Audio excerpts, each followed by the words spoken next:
This program is brought to you by Emory University.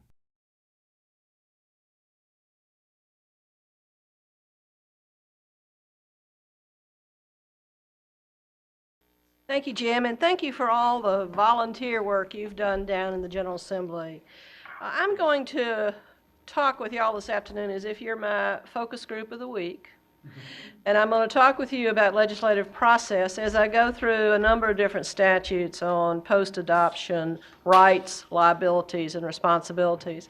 I do so because my mission today is to engage folks like you in the traditional political world. It's not an easy place to be. It's not a place where a lot of people think it's fun. I think it's fun. I kind of like it. I've gotten, it's in my blood, and I go down there every year for the purpose of engagement in the traditional political world. But I know every day I'm there that we need more folks like you, engaged, as Jim has done dramatically and effectively. I want to thank the Barton Center for this. This is my gift today of being a speaker. It's a very practical gift. It's a little flash drive. When you're giving a gift to a speaker, give something practical. Don't give a plaque. Don't give a coffee cup. Perfect. Thank you. I don't drink coffee, and I got a stack of coffee cups. And I also want to thank the Barton Center for the students who did an excellent job of helping me do a survey of post-adoption contract statutes. Sayali Batad and Dana Schulman, either of you here today? Please extend to them my gratitude. Thank you. I have 3 different surveys of statutes that talk about post-adoption openness provisions. And they're not all consistent. Some are, subject to normal interpretations of what this statute says, what this statute says. But the 3 of them together, this is the other benefit to me today, have helped educate me on the state of the law nationally in relation to this area of the law.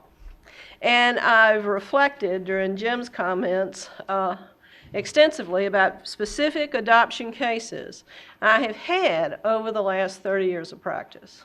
These folks are very real to me. And just in the period of my practice, and I've been in private practice a long time, and out of law school a long time, and I've done adoptions throughout these decades, all of the changes that we have talked about as policy changes have come during my term of practice, and I'm not even dead yet. So, the point is that this is a very, very changing area of the law. Policy considerations about adoptions are incredibly topical and important and a part of discussions down in the General Assembly. And it is frequently true that the General Assembly discussions, and this is what I need you to correct, do not reflect the most modern research, the most modern policy analysis, and the most modern states of practice. They tend to reflect the generation of the folks that are down there, which is over 55, which is male, which is white, which is privileged, more or less, and which is consistent with a more conservative social history, whether they're Republican or Democrat. So the fact that y'all are all younger than Jim and I and have a professional career consistent with the second half of this 30-year process is very interesting to me and incredibly valuable. So the benefits to me, and I do think about what's the benefit to me coming over here this afternoon. One, I'm going to update myself on the law. I'm going to do a little work. I'm going to understand where the trends are nationally. I'm going to do that with the purpose, and I'll tell you directly, of should we introduce a bill in the Georgia General Assembly.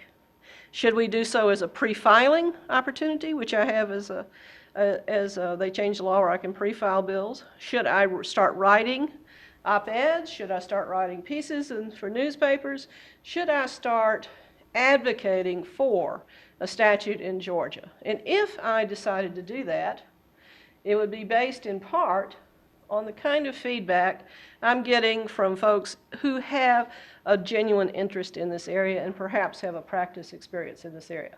So that's my focus group for the afternoon. And next week, a week from Friday, Jim and I are doing another talk in a state bar, more traditional CLE program on adoption law, and I'm going to use them as a focus group.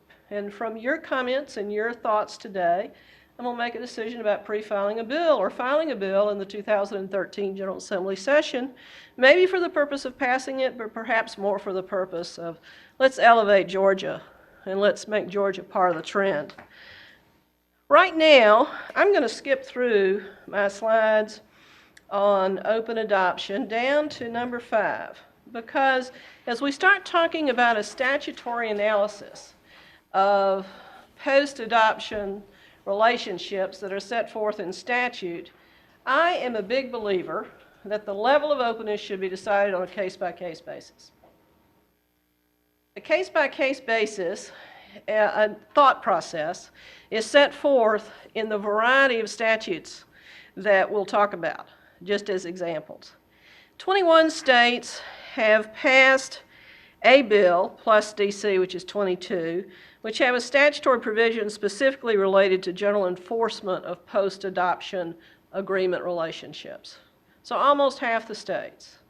There's a collection of other states, 9, that have passed something like a post-adoption relationship contractual opportunity, but in extremely sideways way and with no enforceability. And then there's a smaller group of states, by statute or mainly case law, who've said post-adoption contractual relationships, post-adoption relationships between the adoptee and the birth parents are void as a matter of public policy. Those cases are generally more than 10 years old, and in a couple of cases, I think Colorado specifically, a statute in the 80s that said post-adoption relationship contracts are void against public policy. The statute came around 20 years later about and reversed that Colorado Supreme Court statute. So the land is moving dramatically. Georgia is in a very, very narrow definitional category of a post-adoption statute. The only way that it's mentioned, arguably, for the purpose of allowing only specific family member, grandparents, to have a relationship with an adoptee after adoption is in the area of grandparent visitation.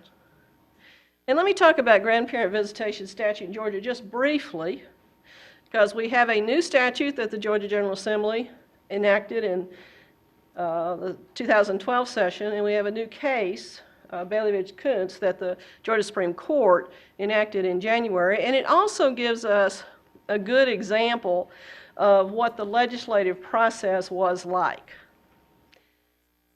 1990, as Jim said, the Georgia Reunion Statute was passed, and twice when I was in the state Senate, we passed grandparent visitation laws that were brought forward by interested people. The reunion registry was brought forward by adoptees at that time. The grandparent visitation was brought, guess who, by grandparents. One of the policy considerations, one of the reasons we passed the reunion registry in 1990, even though there was strong opposition by a very powerful legislator at that time who was a grandfather adoptive parent. His adoptee was an adult with grandchildren. Very powerful gentleman, very strongly opposed. His opposition was overcome in part by the compelling stories that you heard from adoptees, but also the compelling personal stories, which are always effective in the political world. But there were two legitimate business considerations, too, that also triggered response. One, a number of adoptees were paying money to lawyers to get their records opened. And in that legislative hearing, we had the data that at that time, there was about 112 petitions to open an adoption record that had been filed in the previous year, and all but 2 had been granted. So it's always good in the General Assembly to say lawyers taking money badly, you know. So the policy consideration, these people were wasting their money for something that the court was almost uniformly deciding in a case-by-case basis they were entitled to. And the other reason is that there were some vendors, I'll call them, or research entities, I'll call them, that would say, give me $15,000 and I'll go find your parent. There were people who were being taken advantage of based on their emotional position. And it was interesting to me, if you look at that as a legislative example, it mixed up all the things that can be effective in the General Assembly. Somebody against it for a very strong personal reason, somebody for it for a very strong personal reason. They came and engaged, and the General Assembly heard these arguments, figured out the economics, because there's an economic argument almost everywhere, and made the right decision. Grandparent visitation statutes, by contrast, and it happened again in 2012, come with a very unique personal decision.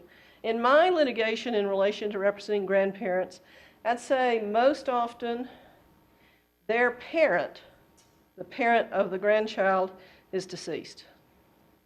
That's the fact pattern, the tragic fact pattern that sets up a reason that the grandparent has been isolated from his grandchild. That parent is deceased. Maybe a murder-suicide. Perhaps somebody's in jail for other murder reasons. For a variety of reasons, there's been a death. And the tragedy of that, and the grandparent saying in front of the General Assembly, I want to see my grandchild, is obviously a compelling personal story. The first statute we passed in early '90 was declared unconstitutional by the Georgia Supreme Court. The second statute we passed slipped by in kind of a interesting decision, and the statute we passed in the 2012 session, I do not guess will pass constitutional muster. But it is the only statute in Georgia that relates in a limited way to post-adoption relationship rights. It does say in 1973, whenever there has been an adoption in which the adopted child has been adopted by the child's blood relative or step-parent, then a grandparent visitation petition in the adoption or an original record original action may be filed, but the parents only where the parents of the minor child are not separated and the child is living with both parents. So we have a statute, it's been amended in the 2012 session based on the story of another powerful legislator and his family tragedy, and we're going to have litigation on it. But except for this language in the grandparent visitation statute, not in the adoption code, Georgia does not have a statute, nor does it have any case law on the issue, which brings us to an opportunity to talk about a possible statute in Georgia. The elements of fear in an open adoption world can be real, I think. The fear is real. The reality is based on the facts. Is the birth parent have a history of violence, have a history of mental illness, have a history of substance abuse? Those are relevant questions. If you're the judge, pretend you're the judge, pretend there's a statute. Are those relevant questions? Yes. How many of you are an adoptee? How many of you are an adoptive parent? And how many of you have somebody in your immediate family that has a direct relationship to adoption? When we do the Barton seminar, students, there's always personal connections and a good percentage of you. So your views on this are going to be colored by your personal experience, as is many legislative issues. The mechanics of whether an open relationship will work depend on a case-by-case analysis. Where do they live? What are the situations? What are the patterns between the families? And I think that's reflected in the statute.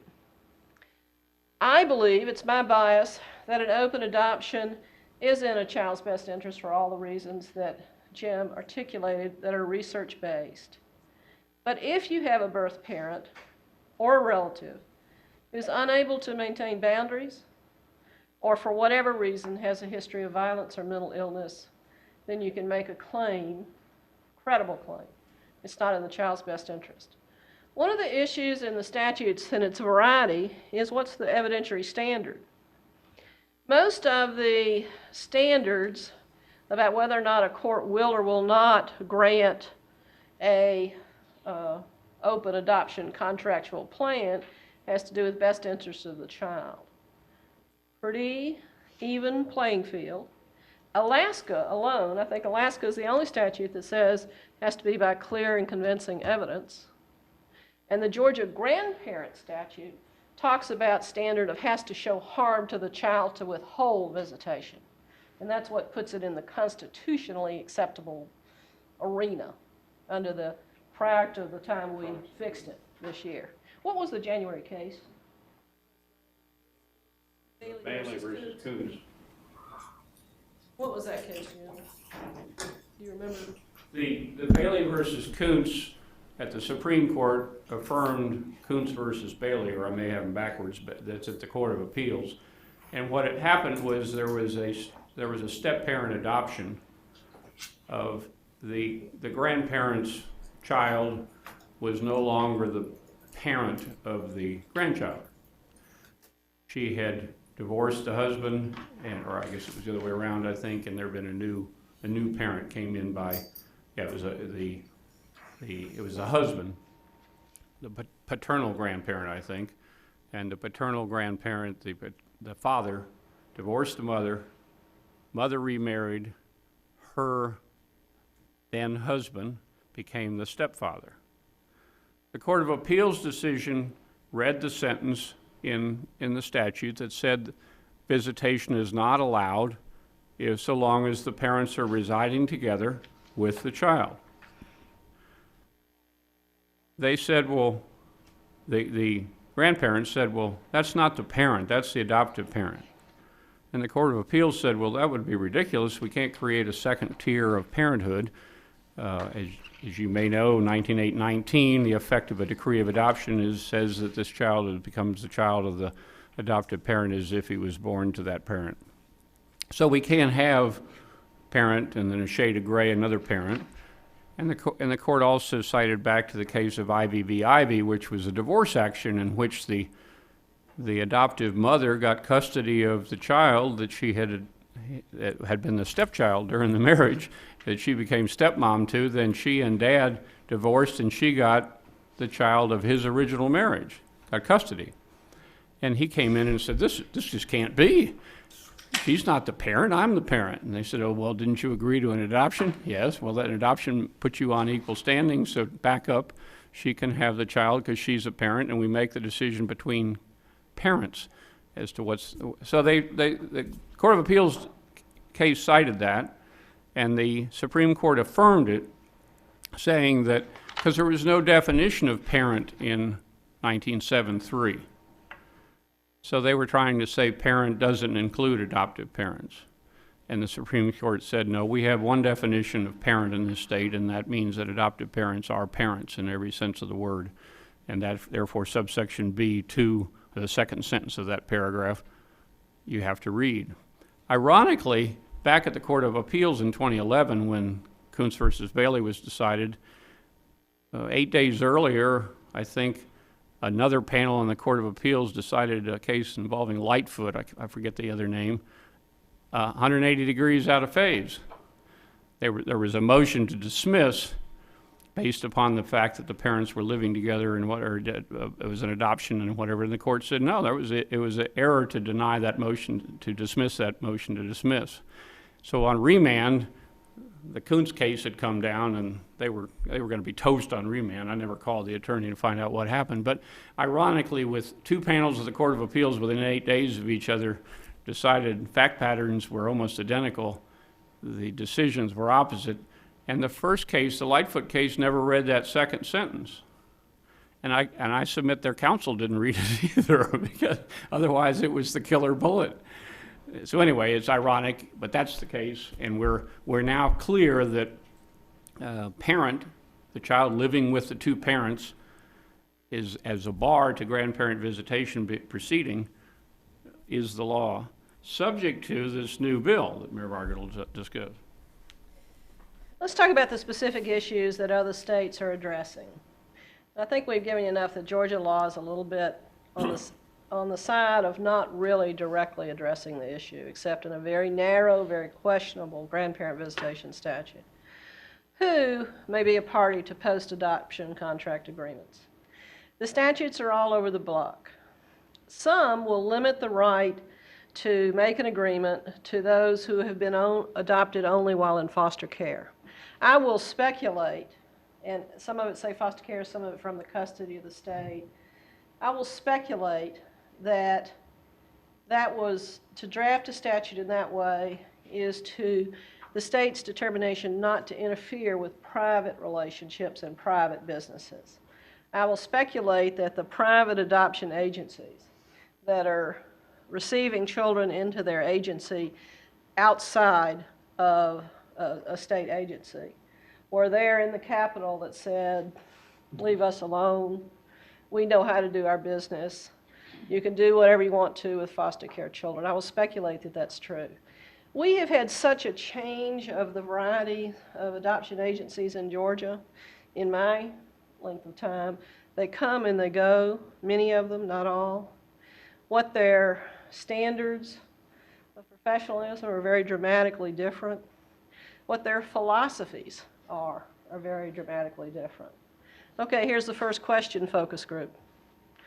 Do you think an adoptee's rights to have a relationship with birth parents by contract should be limited to children in the state care, or should be limited to all children adopted, including those out of private adoption agencies? Say it again. How many of you think that the enforceable right to have a relationship between birth parent and adoptee should be limited to foster care children only, children out of the state? And how many of it should think that the state should impose this legal obligation on private parties? Private parents, private individual birth mothers who have no agency between them and no state between them, or agency and adopting parent. Okay, how many say it should be limited to foster care children only? 1, 2. Y'all are going to have to get more energetic about voting here. Okay, how many of you think it should be applied to everybody? Okay. I think that's my feeling too. And the reason I feel that is I don't trust every adoption agency to treat people fairly. How would you vote? Mary Margaret, I'll answer your question, but I want to toss in a fact and see if it changes or a sub-question. About half the adoptions in the state of Georgia are step-parent adoptions. There are about 4,000, or there's still about 4,000 adoptions and about half step-parents. Yeah, 1,500 to 2,000 a year are step-parent. And back to their sealed records, they're locked out of seeing their own original birth certificate, even though they might have been adopted at age 13 and they had their original birth certificate for 13 years and then it was taken away from them and they were given an amended one. But if they didn't think to go get one, they don't have it. So a sub-question is, do you exclude step-parent adoptions? Because then the relationship may be in conflict with the divorce decree. And I don't know how the statutory survey, I didn't think of that to read those things read the other statutes to see if they excluded step-parents, but that would be a nuance that we ought to be thinking about. Many of them specifically limit post-adoption contractual agreements only to step-parent. Okay. And So I noticed they do that some address of them say that the agreement had to be entered into before the adoption was finalized, and I think that ignores the realities that I may not have thought about needing to put some boundaries on our relationship when I was in the euphoria of adoptive. I'm going to be a daddy. This is wonderful. Now I got to think about negotiating with you where those lines are.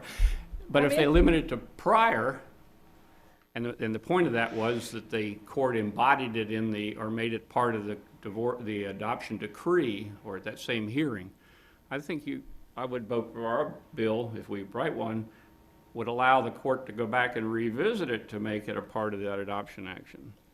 Indiana limits the right of an enforceable agreement only to children 2 years and older. I will speculate that policy is to be totally more protective of an infant who has not had a relationship they remember with a birth parent. But except for that, I can't figure out the policy considerations from the perspective of the adoptee who wants to know all the things that we've talked about. Yes. How would you vote? Okay, how many would limit post-adoption relationship agreements only to children over 2? Who would do that? Okay, go ahead. Could you give me an example, flesh out for me what exactly most of litigation or enforcement cases are? What does it come down to? What is the big fight, or what usually happens? I will tell you my guess, although I've never been involved in one, and we have no case law in Georgia. I don't know we've had any unreported Superior Court cases, so I don't know anybody that's really done it, so I'll give you an educated guess. The conflict about whether an adoption is going to go forward, whether a birth parent is going to release, and let's say it's the father who didn't know the baby was here until he was asked to release his rights. He will, either because he wants to be a legitimate partner, not a parent but partner, or for face-saving reasons, will want to negotiate a relationship with the child. Another set of facts would be a birth mother feeling like she had been promised openness not being defined, but feeling like she had been defrauded in some way.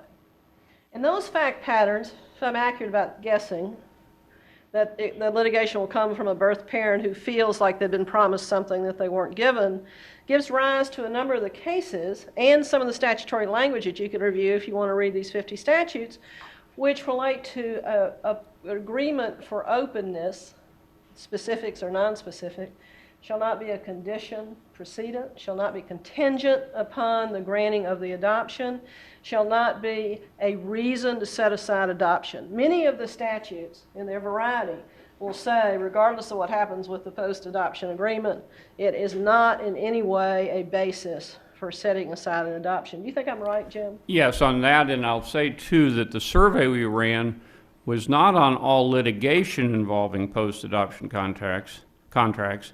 It was on existing statutes. And I know from the listserv within the American Academy of Adoption Attorneys, of which I'm a fellow, the comments have been dealing with whether we would have a contractor, a post-adoption contract or contact agreement or not.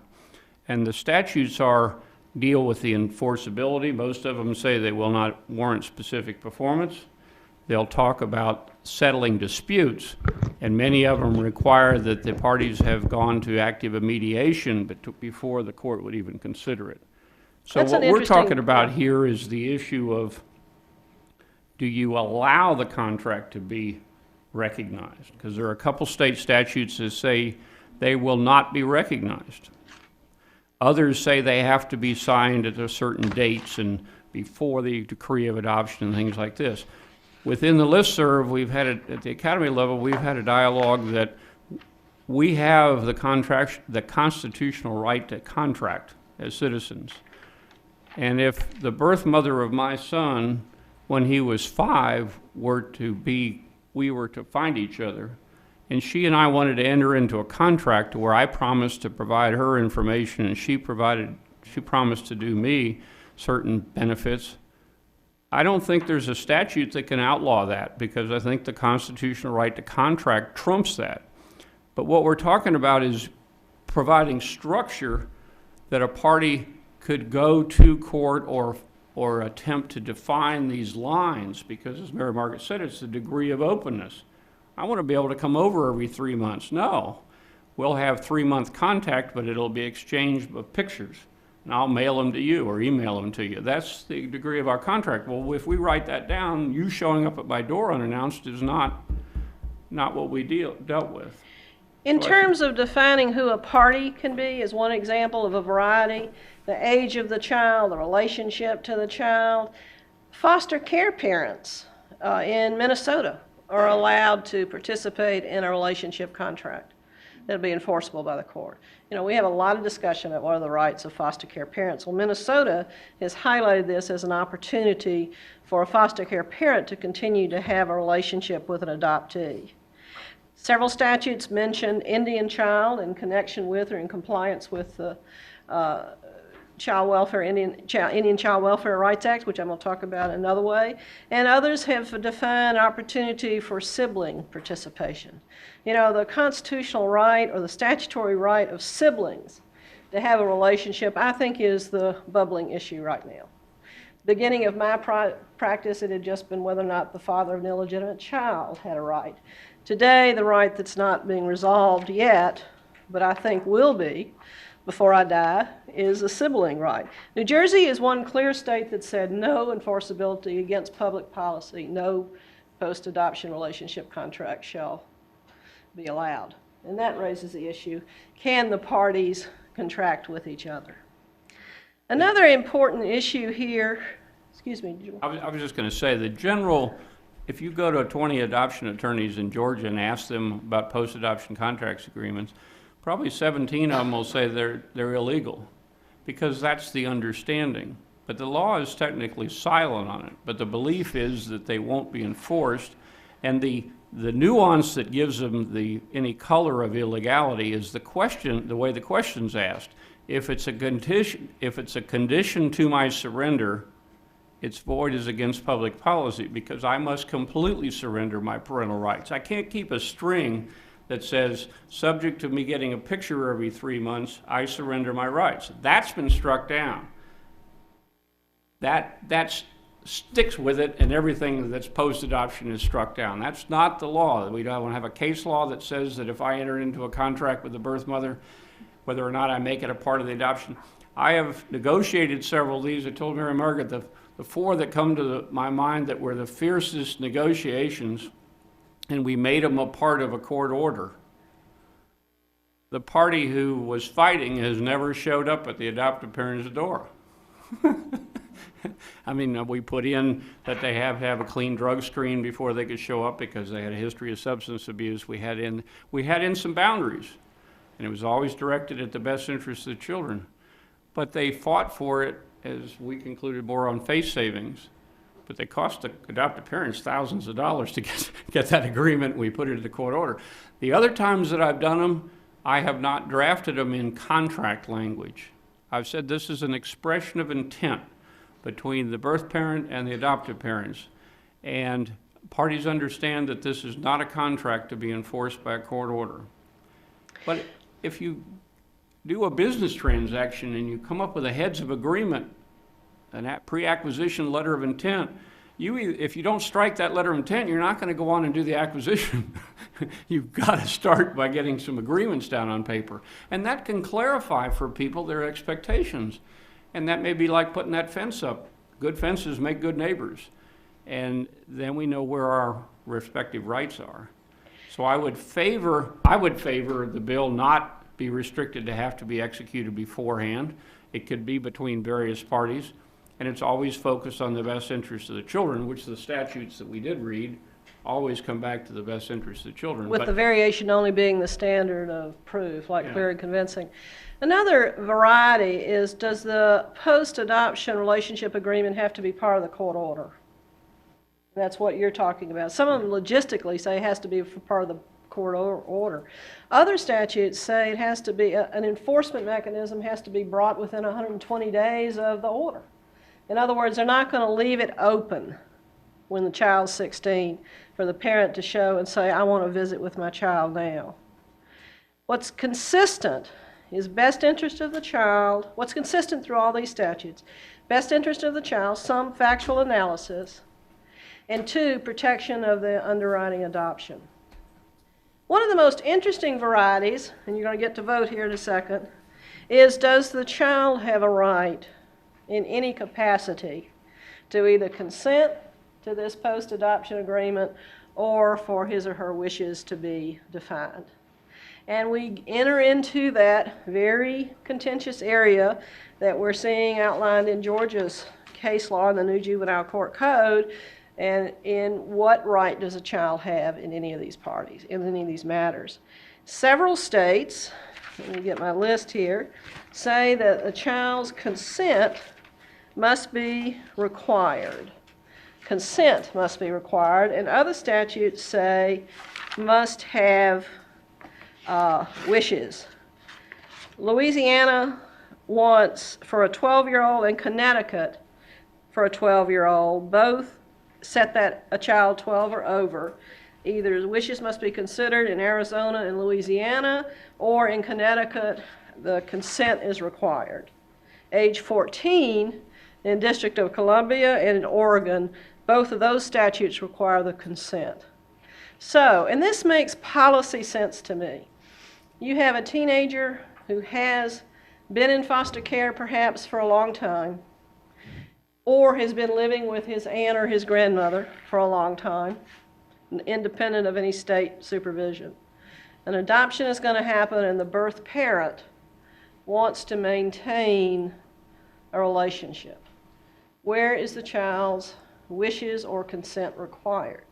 Child's consent is required in a custody matter between equal parents. A child's consent is required in guardianships.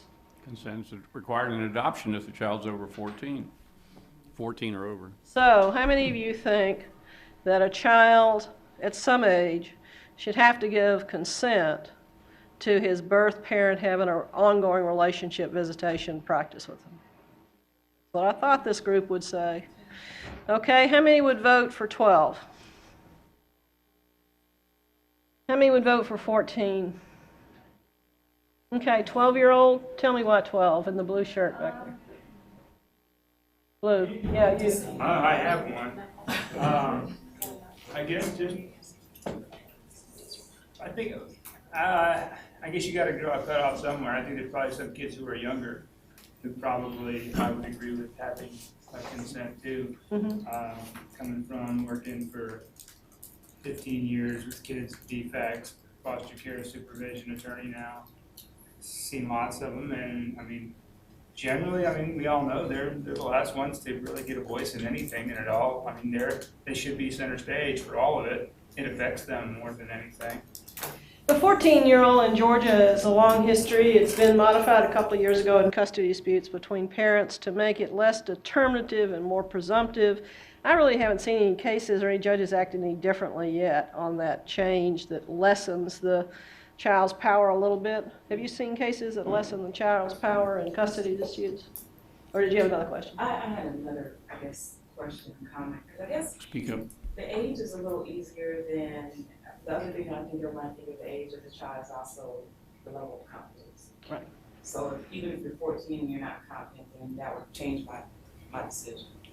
I think another wrench to throw into the gears here is if you negotiate this agreement as an infant adoption, I submit that the agreement has to contemplate the child getting older and provide for the child's wishes to be recognized at a certain date. Not the statute. Well, the statute can empower that if the agreement says the child, and I've written in my agreements that if the right of the grandparent, because when I'm involved, a grandparent, to come visit with the child, if the child wants to go to cheerleading practice instead of visit with grandfather at Friday afternoon, the child wishes trump, because we're not imposing the adult's wishes on the life of the child and putting them in a straitjacket as they get older because of something we thought of 12 years earlier.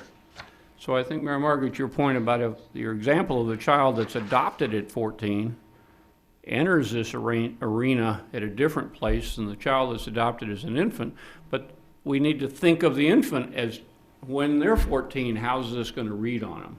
And that's into your child custody issue with, I've got a visitation agreement that says every June this child's supposed to come to my house, and he's 14 and he's in a soccer camp, and he misses soccer camp, he can't get it on the varsity team, but I'm insisting that he come to live with me. Well, that's made the child a non-entity. Let me give you two examples from my practice that are compelling to me in terms of analyzing what statute we should write.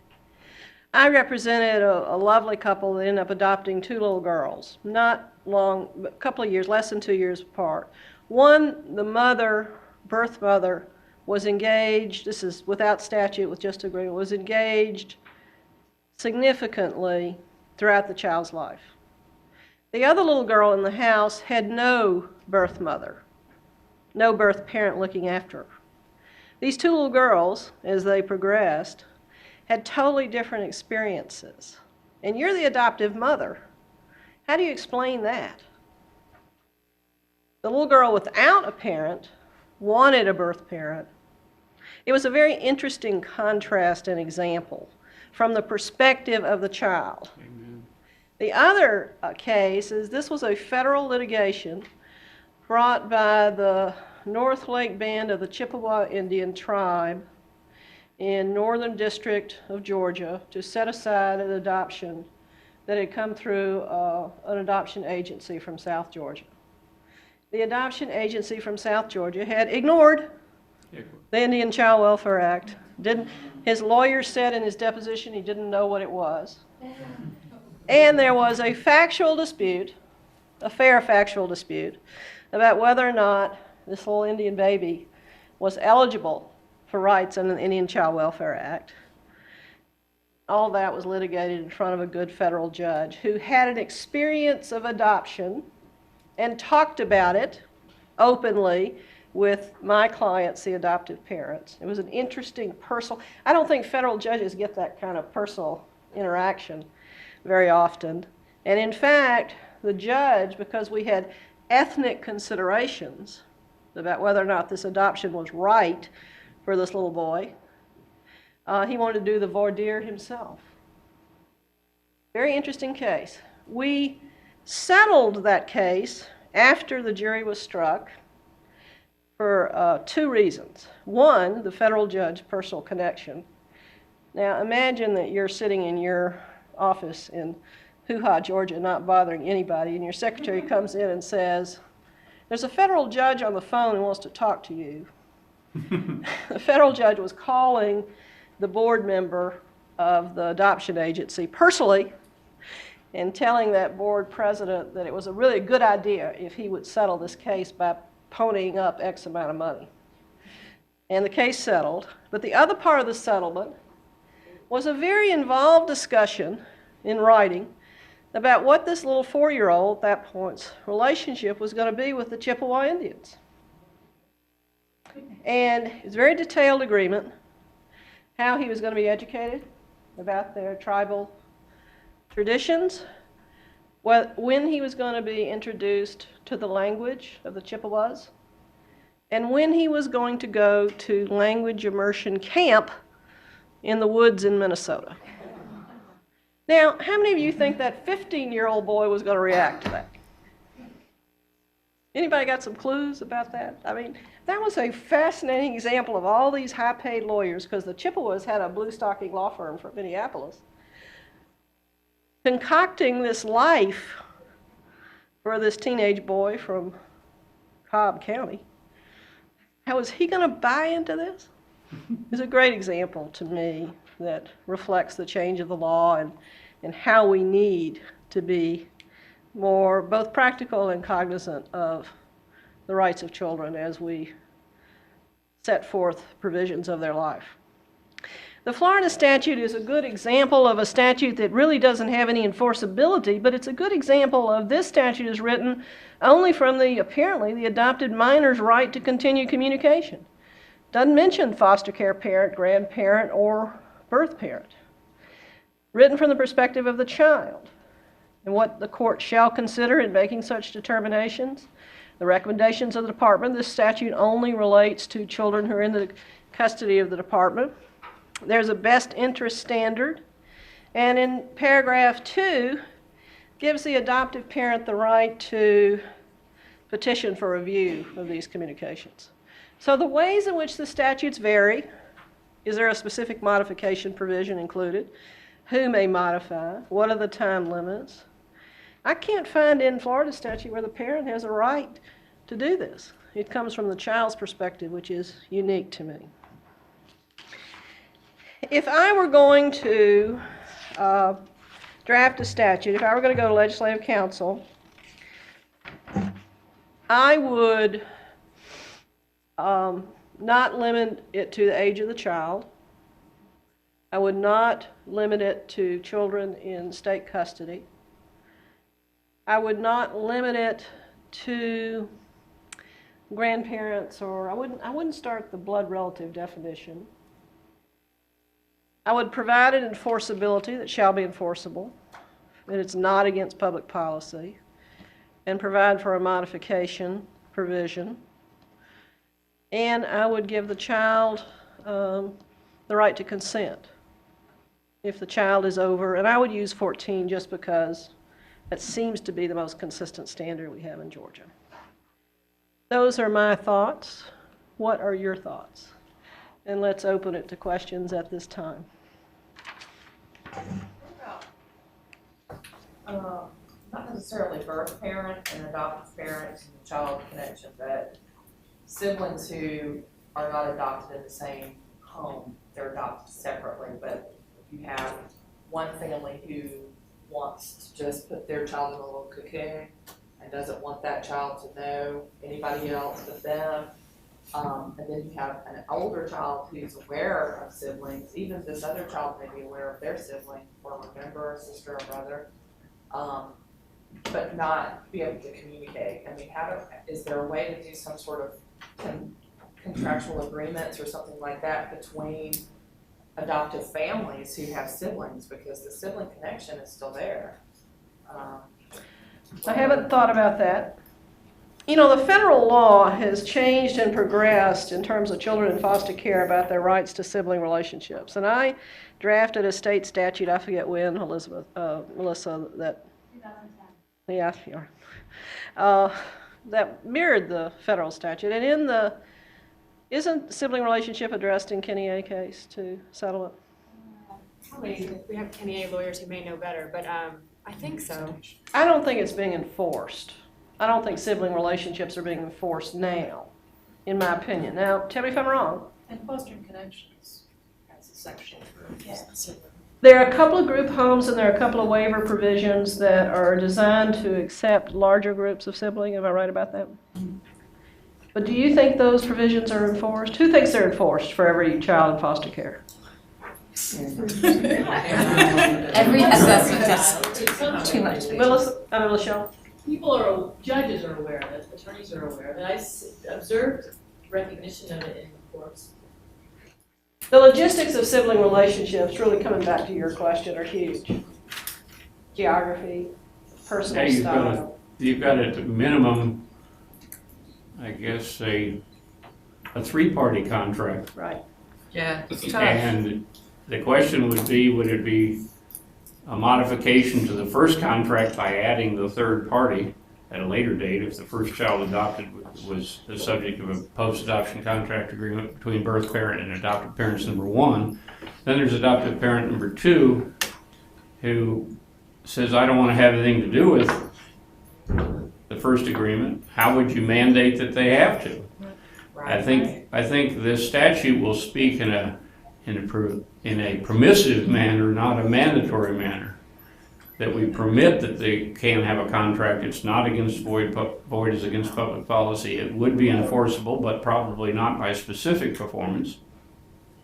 I mean, we're talking about personal relationship. How come your son needs to go to bed at 10 o'clock? It said so right here, and you let him watch a program. What are we going to do? How are we going to enforce that? So I think we have to watch that we don't create a monster here. My vote is that right now, I don't think there's any prohibition in Georgia to these, because again, my opinion is that the statute doesn't say you can't. I don't know of a case law that says you can't, except in that you can't make it a condition. The contractual right of a party, of an individual to make a contract that's not void is against public policy. We can't agree to prostitute this child or something like that. That would be terrible. They didn't even mention it. But I mean, the point is that's the first thing I thought of was void against public policy. But I'm not sure the legislature needs to move in here, because I don't perceive that we've had problems in the area. Do you trust the General Assembly to pass a statute that would be smart and effective and comprehensive? Okay, how many of you know who your state rep is? Oh. All right, that's not many hands. there's an election in 2 weeks from today, you better find out who your state senator, 1/3 of them are up, and your state representative, every one of them's up, so. I guarantee you. Civics class #1. Civics class #1. If the most important person in any legislative discussion is the person who's not there. And usually the people who aren't there are, like you, busy, engaged, have a job. Where is the Capitol, you know? But it's important that you, either through your bar association, through any other professional association. I went to do a program at a church Sunday. That church is activating itself around the juvenile court code and some other things. There's 1,000 ways to engage in these public policy arguments in a positive way. And there are way, way, way too few people do it. I can list all the issues. We can talk about them from now until Thursday. We can come to a consensus on every one of these issues that are identified here as unresolved or others that we haven't talked about. But until that is communicated to somebody who's going to be there and going to vote, whether they have any interest, all your expertise and intelligent, thoughtful approach to this complicated issue that's based on a moving field of law and policy, your thoughtful, smart comments are not going to be heard. What other questions do we have? I have a question. I was thinking about your question, should the post-adoption contact agreement be made part of the adoption order? So my thought on that is, it shouldn't be made a part of the adoption order, but there should be a period where the parties can come back and file their agreement after the adoption order. I don't know if you want to time limit it, 3 months, 6 months, but I'm thinking about my practice in custody law or child custody, where a lot of counties have gone to the mandatory mediation model. So wouldn't you want to give the parties some time to pass before a mediator? You want attorneys well-trained in, I don't know what it means to be an adoption attorney, but I know when you practice custody law, you really want to sit down with your clients and go through each and every, the minutia of what can come up in a custody dispute, how custody agreements can fall apart on Easter and this and that, and you'd really want to have the parties have time to really think about that, come to the agreement, and then file that later with the court. You raised 2 issues that are worth talking about. But specifically in relation to your question, at least one of the statutes does have a timetable of enforceability. So a timetable to enact a post-adoption relationship contract makes some logical sense to me. So the family and the child are not out there unknowing, and the birth parent has the knowledge or the opportunity to have the knowledge of he or she has this window of opportunity. So I think that a time limit makes some good policy sense. Secondly, many of these statutes talk about mediation. Many of them, as you know, that's the other thing that's changed dramatically in the times of my practice. Mediation is now a preferred logistical, mechanical route for most litigation, whether it's big whoopah or whether it's individual parties. So should it be part of a statute? The reason I would say not a mandated mediation as a practitioner is the logistics are different in the 46 different judicial circuits. The timing, the extra attorney fees that it takes, cost. I think about all conflict litigation cases in terms of cost. The third point I'd like to make is, to me, tell me if you agree, a post-adoption contract relationship issues is different than a custody issue. Oh, very much different, but I was just sort of drawing on that as an analogy. Other questions?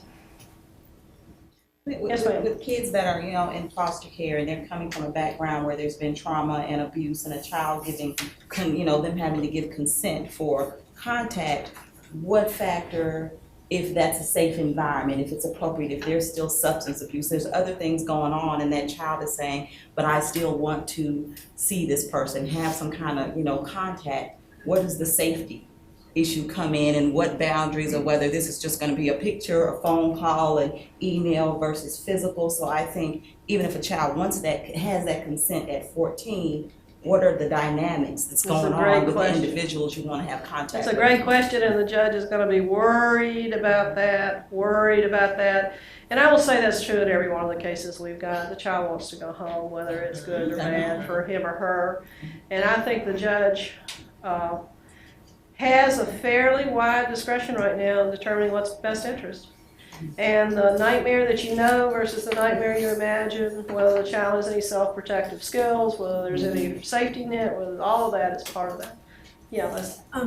The adoptive parents, I think, should always be given that final tie-breaking authority. You know, you've envisioned this whole structure for the relationship, but then one of them starts using meth. You've got to give one of those three parties the ultimate authority to protect that child.